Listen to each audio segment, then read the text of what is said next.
This is a very interesting article. It's a perspective, which means a couple of authors got together and decided to make this point, uh, which is expressing sort of an opinion. And I will just tell you the main point they are trying to make. They are saying that we have used models of climate change projections. They keep calling it predictions. We are mostly talking about not climate prediction as in El Nino and monsoon and so on. Nonetheless, we have assumed that there are global scale energy balances with increasing greenhouse gases that tell us a lot of things about the warming patterns and the changes in rainfall and the vertical profile of the atmospheric temperature and so on. But slowly, as we have continued to build on that paradigm of large scale determinism, as they call it, we have kind of represented the small scales with parameterizations and so on, simplified it in many ways, and ignored many of the details of the processes, assuming that those scales are fully separated from the global dynamics and thermodynamics, so we don't have to explicitly represent them, but we have to close them somehow, in the sense that energy has to be conserved by flowing energy down to those scales in some way.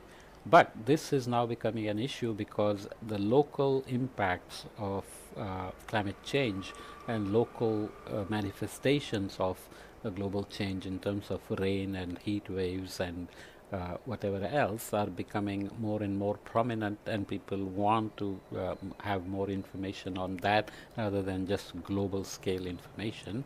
And this split, now they call it the other climate crisis, as opposed to the original crisis, which is climate change itself and its impacts. Right? The climate crisis is very common terminology, which I'm not a big fan of, because we are all living a normal life, even though we keep saying there is a crisis anyway.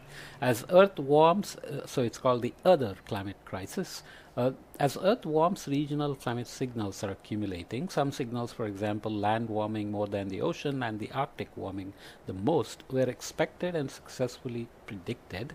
Underlying this success was the application of physical laws under the assumption that large scale and small scale spatial scales are well separated. This established what we call the standard approach, climate science's dominant paradigm as of now. With additional warming, though, the discrepancies between real world signals and expectations based on this standard approach are piling up, especially at regional scales. At the same time, disruptive computational approaches are advancing new paradigms as opposed to the standard approach. Philosophers of science characterize situations where accumulating discrepancies or anomalies and disruptions lead to a loss of confidence in the dominant paradigm as a crisis. Here we articulate what we consider to be the dominant paradigm or standard approach and the discrepancies and disruptions that have emerged in recent years. The policy implications of a purported crisis are discussed, as well as paths forward, crisis or no crisis. These paths include using signals to test assumptions and processes driving a warming Earth for the first time, developing testable hypotheses, and revitalizing conceptual thinking by filling gaps across climate system components and spatial scales. So there are many technical details that I will skip and keep it brief to give you the most important salient points, because I aim these podcasts mostly for people who are not experts in the field. Experts will read the paper or listen to my brief introduction and go back to the original paper anyway. So, what's the story? In the mid-20th century, physics-based arguments were used for the first time to provide compelling and quantitative predictions of the warming response. Warming response to a doubling of the atmospheric concentrations of carbon dioxide. These predictions included the temporal trend of global mean surface warming, the vertical structure of this warming, stratospheric cooling, and amplified surface warming in the Arctic, the polar amplification, land warming more than the ocean because land heat capacity is lower, and the Southern Ocean cooling, which has some dynamic reasons, but it's not uniform. And so on. Underlying these successful predictions was the application of physical laws, laws of motion, thermodynamics, energy, etc., momentum. That's laws of motion. Making predictions hierarchically as more complicated physics was added revealed simplicity amid complexity, which means system looks very complex. We can still grasp many, make many predictions like El Nino, monsoon, and so on. As a result, predictions were more robust and better understood because they could be traced back to the physical processes added, like coupling in the tropical Pacific was important for El Nino. Predicting the signals before they were observed enabled their attribution to increasing concentration of CO2 as they were observed. So we are, there is climate prediction at seasonal to interannual time scales, but when we talk about attribution of weather events, then we're talking about climate change, which is projection, but we have discussed this elsewhere. The success of this approach culminated in awarding part of the Nobel Prize in Physics in 2021 to two climate scientists, Suki Manabe and Klaus Hasselmann. As time moved forward, more predictions were made by climate science community. Predictions included increases in heat waves and amplification of the hydrologic cycle, with wet regions getting wetter and dry regions getting drier, and the complexity of the predictions also increased. Has been increased. The complexity of the predictions also increased, adding more components and processes, more realizations to account for noise and structural uncertainty. Some assumptions are not sufficiently constrained by observations, so you have to see, make multiple simulations to see what the uncertainties and structural issues are in the models, and more realistic boundary conditions such as time evolving greenhouse gases and anthropogenic aerosols like dust and other. Fuller picture of warming signals emerged across more variables, including for the chaotic and noisy circulations of the atmosphere and ocean. The atmospheric and oceanic mass overturning circulations were predicted to slow down, and storms in the atmosphere would move polewards, as would the edge of the Hadley circulation, which marks the poleward reach of the dry subtropics. So let's look at, maybe did we already mention figure 1? Not yet. So let's read a bit more. Taken together, this combination of understanding, prediction, and attribution has formed a basis of the climate science consensus of the anthropogenic climate change as presented in the IPCC reports. So it's not fully appreciated how simple ideas and assumptions common to these ideas underpin the consensus. A lot of people are just using the outputs, publishing papers. It's easy to take these outputs and say what will happen in India on a heat waves in 2100 without worrying about the details. So the standard approach has been successful in explaining broad features of the climate system. It's also made successful out of sample predictions of signals of a warming climate. The predictions following the standard approach continue to shape our expectations for many signals that will emerge with further warming. So a lot of health extensions to health and agriculture and so on are happening.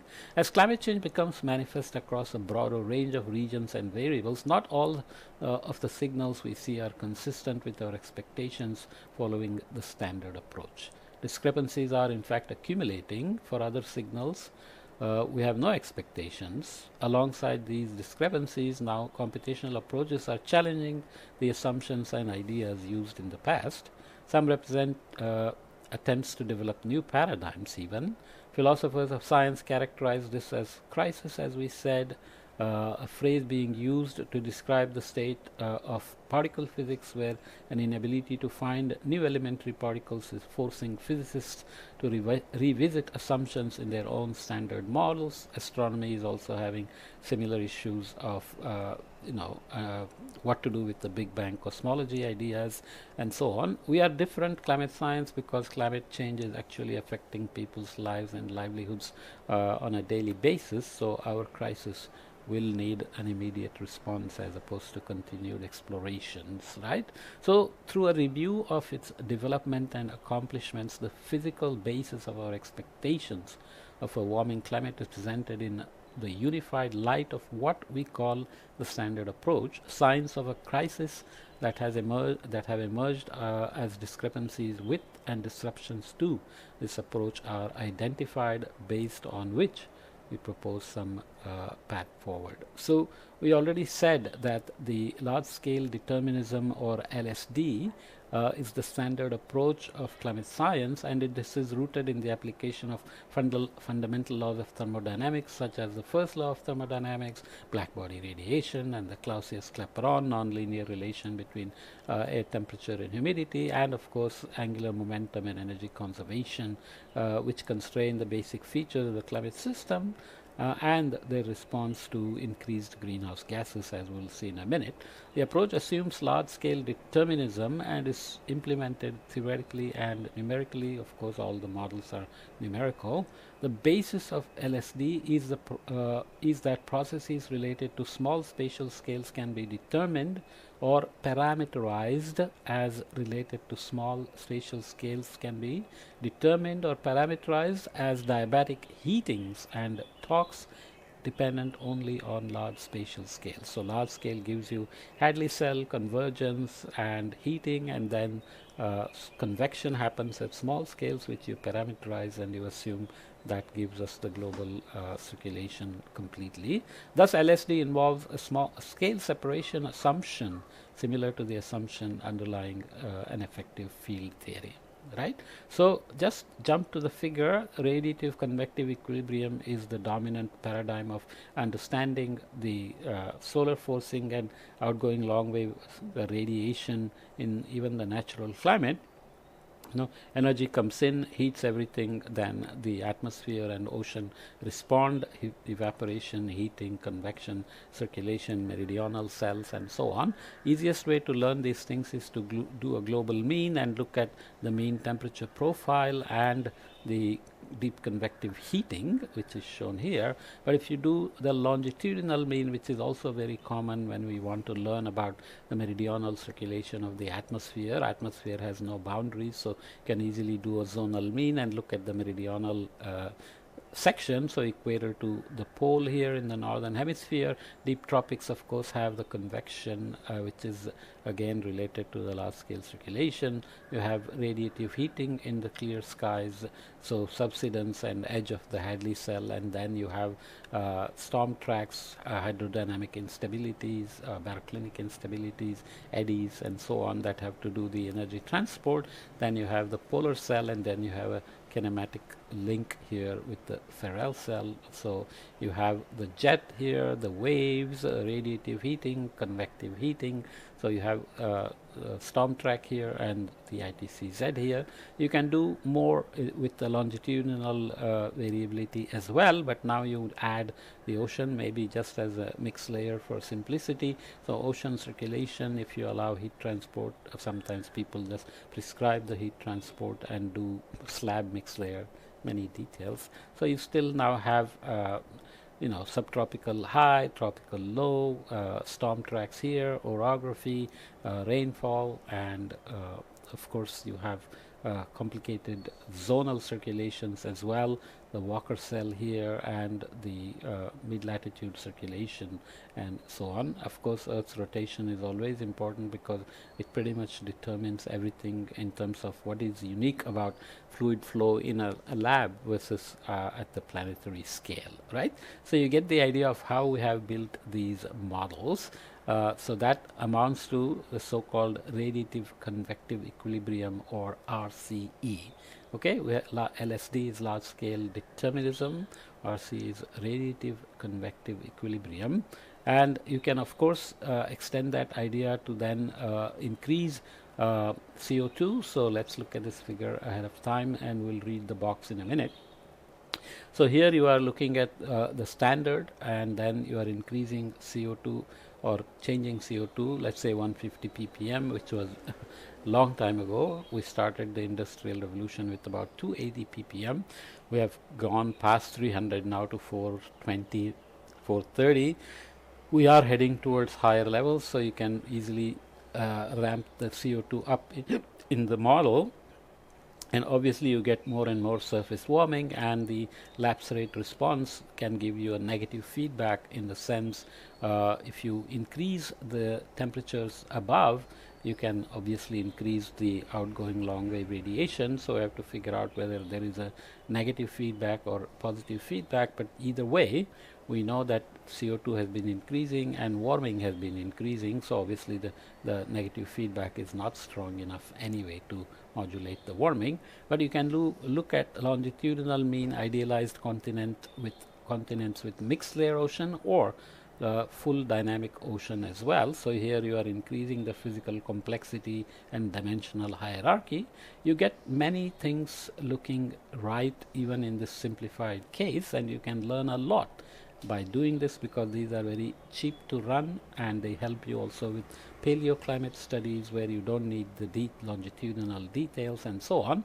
But when you include the ocean and allow for longitudinal deviations and dynamic ocean, you get the polar amplification and Arctic warming with some details as to why penetration of heating is here deeper, which turns out to be true. Mediterranean and Middle East are warming fast, and there are differences in other regions over Siberia and so on. So you can see how blocky this topography is. This is a kind of model that Suki Manabe ran and made a lot of progress and provided a lot of insights which still remain very, very valid. So this is how successful climate predictions have grown hierarchically. Even as more complicated physics has been added, more details are added, but now we are hitting a limitation. So if you look at accumulating regional discrepancies, which is the main point of this paper, temperature, red and blue solid here, so you have red and blue, and rainfall, so blue, so sorry, this is rainfall, blue hatching, yeah, they have mixed up the colors here, red and blue solid. So this is blue solid, red solid, this is rain, sorry about that. And humidity in orange, so you can see humidity here. So discrepancies between the real world and comprehensive climate model predictions illustrated for the Atlantic sector. Similar discrepancies can be found across the globe. So in the Atlantic sector, you have observed strengthening of the North Atlantic jet that was not anticipated with increasing greenhouse gases. Unexpected increase in summertime blocking over Greenland, which affects the weather and climate here by a lot. No reliable predictions for changes in precipitation or precipitation extremes across the world. So generally models are not doing rainfall so well, even in a mean state, because it's easier to do temperature just in terms of response to energy coming in and going out and radiative convective equilibrium. Precipitation is done again as a combination of large scale constraints on small scale processes like deep convection, which are parameterized, so there are serious issues in doing those correctly. And then if you increase greenhouse gases, extremes are increasing, and they are not being done so well by the model. Heat extremes increasing faster than expected, so models do show duration, intensity, frequency, scale increases, but the real world is increasing much faster than models indicate. And record shattering extremes in North America were unanticipated as well. Western US, which is not shown here, this is pointing to some region, but still the western US is a dry region climatologically, but extremes there are really growing like crazy. Okay, so obviously these are the discrepancies between getting good answers at global scale that we mentioned, but not matching the local scale changes that are happening, and governments and people are worried about it. And of course these discrepancies can be used to say, or confuse people to say, that climate models are just not reliable. Well, they do a lot of things right, and there are reasons why they are not capturing these, and that's the point of this paper. What do we need to do to capture these local, regional variabilities, changes, extremes, so that we can move forward? Okay, so let's go back and read this before we stop, because I'm only about how many minutes? I keep doing this, only 20 minutes, so let's go for a few more minutes and then stop. What is the standard assumption? The standard approach is built on an assumption which we call large-scale determinism, or LSD. It states that small-scale physical processes can be parameterized by quasi-equilibrium statistics that depend on the state of large scales, like Hadley cell and ITCZ.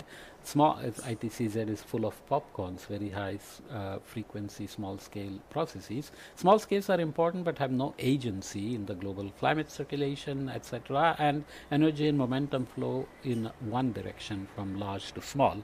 Thus, LSD assumes a scale separation and is similar to the assumption underlying an effective field theory, which will not go there. For the atmosphere, physical laws are written in terms of large-scale variables, so you have large scales, so LSD closure is needed, and then you have residual terms which represent the gross impact of the small scales. So I won't go into the details, but basically LSD closures representing diabatic heating due to radiation QR and convection QC are written in terms of large scale quantities such as temperature, hence closing the system. Similar situation occurs in Newton's second law with a torque tau, which means you are representing the Coriolis essentially. We are on a rotating planet, so flow is completely affected and many times constrained severely by the rotational effect, so we are taking care of that also without worrying about smaller scales. In the atmosphere, LSD is usually formulated so that Q and tau take the form of a vertical flux divergence. In the simplest theoretical implementation, Q is theta 0 minus theta over tau, where theta is of course the, let's say, potential, it is the large scale potential temperature, which relaxes theta to some predetermined theta 0 on some prescribed time scale, so there is a relaxation time scale given. Tau, most numerical implementations allow theta 0 and tau to depend on large scales, sometimes in rather complex or indirect ways. Parameter value for many LSD closures are not sufficiently constrained by observations, leading to structural uncertainty, which we'll talk about in the next in box 3. The situation is similar for the ocean, except additional processes are added such as eddy mixing, and tau includes a horizontal component, which means ocean is full of eddies. We don't always know what they do, but without representing them we will never know, but we don't represent them, so we know that they are doing mixing at some scale, so we add some eddy mixing, we parameterize eddies with the mixing term, right? LSD seems appropriate or unavoidable even for some processes such as radiation, cloud microphysics, or to justify the continuum hypothesis.